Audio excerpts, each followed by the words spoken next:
اعوذ باللہ من الشیطان الرجیم بسم اللہ الرحمن الرحیم نحمده ونصلي ونسلم على سيدنا ومولانا محمد رسوله النبي الأمين المكين الحنين الكريم الرؤوف الرحيم أما بعد فأعوذ بالله من الشيطان الرجيم بسم الله الرحمن الرحيم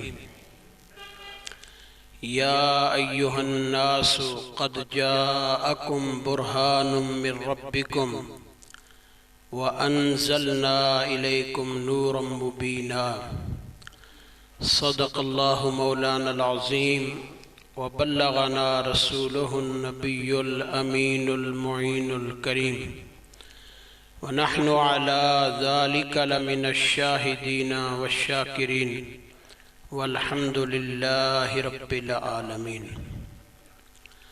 بلغ العلا بكماله كشف الدجى بجماله حسنت جميع خصاله صلوا عليه وآله حمد و صلاۃ کے بعد معزز ناظرین، آج میں جس موضوع پر آپ کے سامنے چند گزارشات پیش کرنا چاہتا ہوں وہ موضوع ہے معجزات مصطفیٰ صلی اللہ تعالیٰ علیہ وآلہ وسلم۔ ناظرین کرام، اللہ تبارک و تعالیٰ نے کم و بیش 1,24,000 انبیاء کرام علیہ السلام مبعوث فرمائے اور ان کو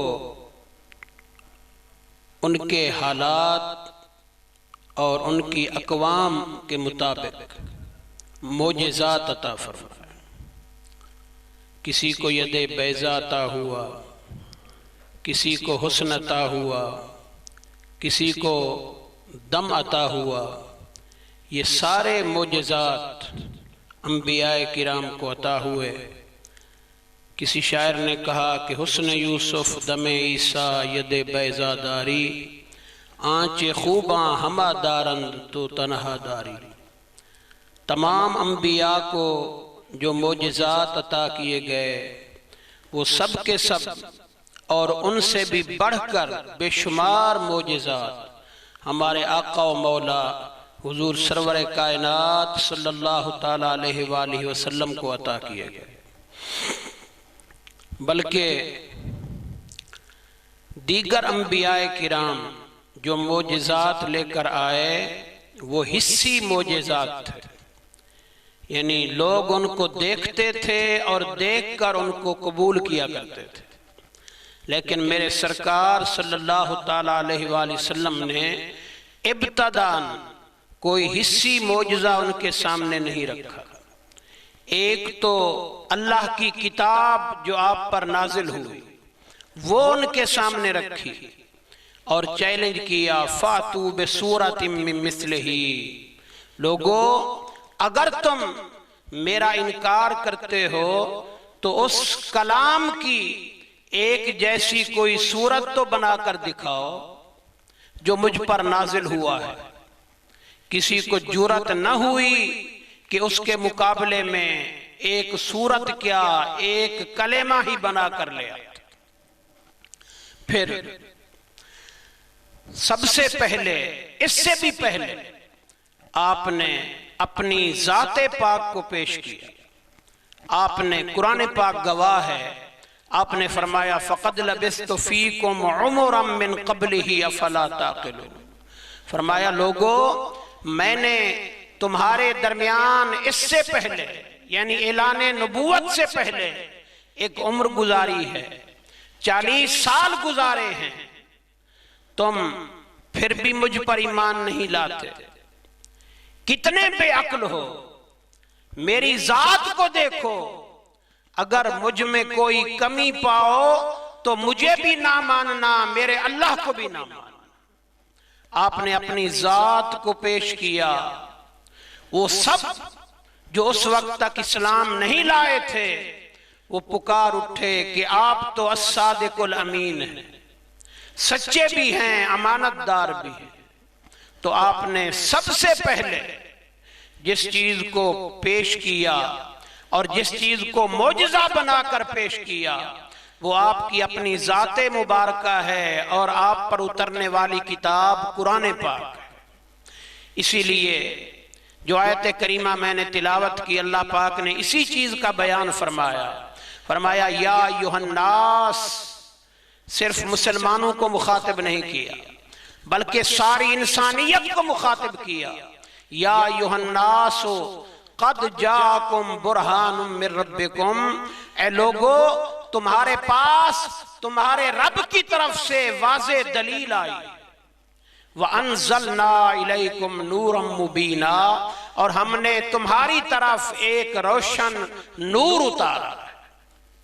تو یہاں پہ سرکار کی ذات کو بطور معجزہ اور بطور دلیل خود اللہ پاک نے پیش کیا اور آپ پر اترنے والے کلام کو بھی پیش کیا۔ یہ دو وہ معجزات تھے جو حصی نہیں تھے بلکہ آپ کی ذات سے تعلق رکھتے تھے اور آپ پر اترنے والے کلام سے تعلق رکھتے تھے۔ لیکن اس کا یہ مطلب بھی نہیں کہ آپ صلی اللہ تعالیٰ علیہ وآلہ وسلم کو معجزات عطا نہیں کیے گئے، بلکہ یہ آیت کریمہ بھی بتلا رہی ہے کہ آپ تو سراپا معجزہ ہے اور آپ کو اتنے معجزات عطا کیے گئے کہ جن کا شمار ہی ممکن نہیں۔ میں ایک دو معجزات عرض کرنا چاہتا ہوں۔ حدیبیہ کے موقع پر حضرت جابر رضی اللہ تعالیٰ عنہ روایت کرتے ہیں کہ پانی کم ہو گیا، صحابہ کرام پانی کی طلب میں سرکار دو عالم صلی اللہ تعالیٰ علیہ وآلہ وسلم کے ارد گرد جمع ہو گئے۔ سرکار کے ہاتھ میں ایک چھاگل تھی، آپ نے اس سے وضو فرمایا، صحابہ جمع ہو گئے، آپ نے پوچھا کیا بات ہے؟ عرض کرنے لگے سرکار پانی ختم ہو گیا۔ سرکار دو عالم صلی اللہ تعالیٰ علیہ وآلہ وسلم نے اپنا ہاتھ مبارک اس چھاگل میں رکھا، اس مشک میں رکھا۔ حضرت جابر فرماتے ہیں ہم نے دیکھا سرکار کی انگلیوں مبارک سے، انگشتہائے مبارک سے پانی کے چشمے جاری ہوئے۔ ہم نے خود بھی پیا، اپنے جانوروں کو بھی پلایا اور پانی بچا کے اپنے پاس محفوظ بھی کر لیا۔ ان سے پوچھا گیا تم تھے کتنے؟ انہوں نے فرمایا کیا پوچھتے ہو کتنے تھے؟ اگر 1,00,000 بھی ہوتے تو پانی ہمیں کافی ہو جاتا، لیکن ہماری تعداد 1400-1500 تھی۔ یہ حدیث پاک بخاری شریف میں امام بخاری رحمت اللہ علیہ نے ذکر کی۔ یہ میرے سرکار کا معجزہ، منفرد معجزہ ہے۔ حضرت موسیٰ علیہ السلام نے اپنا عصا پانی پر، اپنا عصا پتھر پر مارا تھا، پہاڑ پر مارا تھا تو وہاں سے پانی کے چشمے جاری ہو گئے تھے۔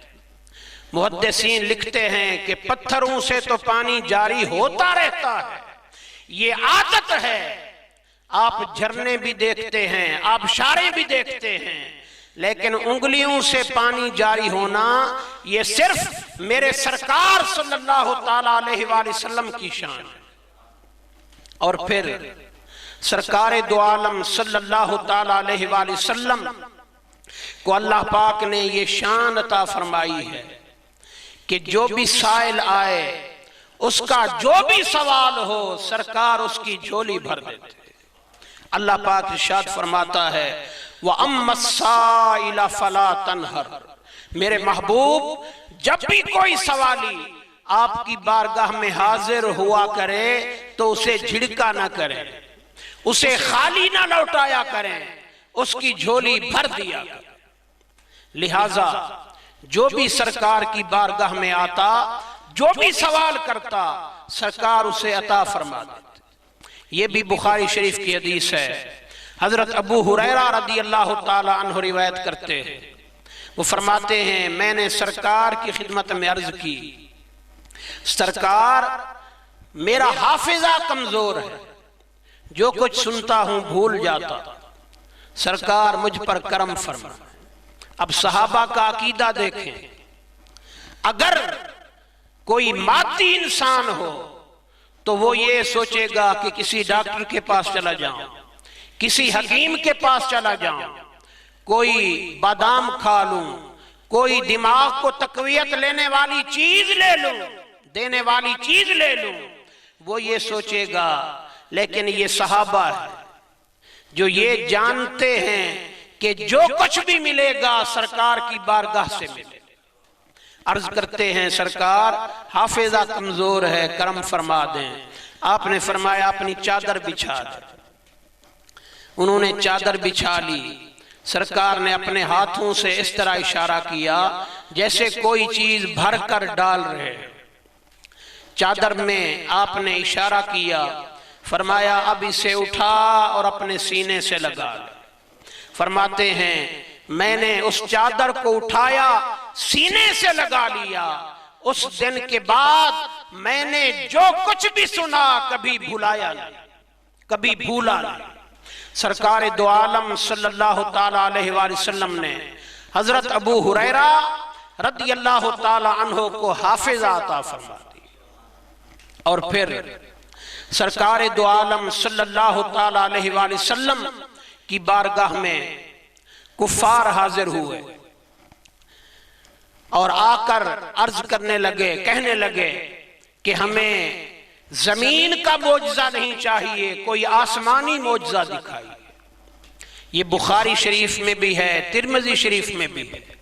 حضرت انس رضی اللہ تعالیٰ عنہ سے روایت ہے، وہ فرماتے ہیں کفار نے جب آپ سے معجزہ طلب کیا، آپ نے چاند کی طرف اشارہ کیا، چاند دو ٹکڑے ہو گئے، اور ہیرا کا جو پہاڑ ہے ہم دیکھ رہے تھے کہ ایک ٹکڑا چاند کا اس جانب تھا، دوسرا ٹکڑا اس جانب تھا۔ اور وہ فرماتے ہیں یہ واقعہ ایک بار نہیں ہوا بلکہ 2 بار ہوا۔ اعلیٰ حضرت فرماتے ہیں کہ سورج الٹے پاؤں پلٹے چاند اشارے سے ہو چاک، سورج الٹے پاؤں پلٹے چاند اشارے سے ہو چاک، اندھے منکر دیکھ لے قدرت رسول اللہ۔ یہ میرے سرکار صلی اللہ تعالیٰ علیہ وآلہ وسلم کے معجزات ہیں۔ اور یاد رکھیے کہ انبیاء کے جو معجزات ہوتے ہیں ان کا صدور، ان کا ظہور انبیاء سے ہوتا ہے، اور قدرت خدا اس میں شامل ہوتی ہے، قدرت خدا کی ہوتی ہے۔ تو یہ ان کی شان ہے ان ہستیوں کی کہ ان سے اللہ تبارک و تعالی اپنی قدرت کا ظہور فرماتا ہے۔ اور میرے سرکار صلی اللہ تعالی علیہ وآلہ وسلم کا معجزہ جو قیامت تک رہنے والا ہے، میں آخری بات عرض کر رہا ہوں، اپنی گفتگو کو ختم کرنے والا ہوں۔ آپ کا جو معجزہ تا قیامت باقی رہنے والا ہے وہ قرآن پاک کی صورت میں موجود ہے، جو مسلمانوں کے بچے بچے کے سینوں میں محفوظ ہے، اور اس میں ایک زبر زیر پیش کی بھی تبدیلی واقع نہیں۔ یہ اتنا بڑا معجزہ ہے کہ دنیا نہ اس کو جھٹلا سکتی ہے، نہ اس کی کوئی مثال پیش کر سکتی ہے۔ ہم بڑے خوش نصیب ہیں کہ اللہ تبارک و تعالی نے ہمیں غلامان مصطفیٰ صلی اللہ تعالیٰ علیہ وآلہ وسلم میں سے بنایا ہے، اور آقا کے نام لیوا اور محبان میں سے بنایا ہے۔ میں اپنے عزیز خضر حیات خان گپانگ، محترم فاروق بھٹا صاحب، یہ کیمرے والے بھائی اور دیگر جتنے بھی احباب اس میں حصہ لیتے ہیں، تمام کو مبارکباد پیش کرتا ہوں۔ اللہ تبارک و تعالی ان کی یہ سعی اپنی بارگاہ میں قبول فرمائے۔ وآخر دعوانا الحمدللہ رب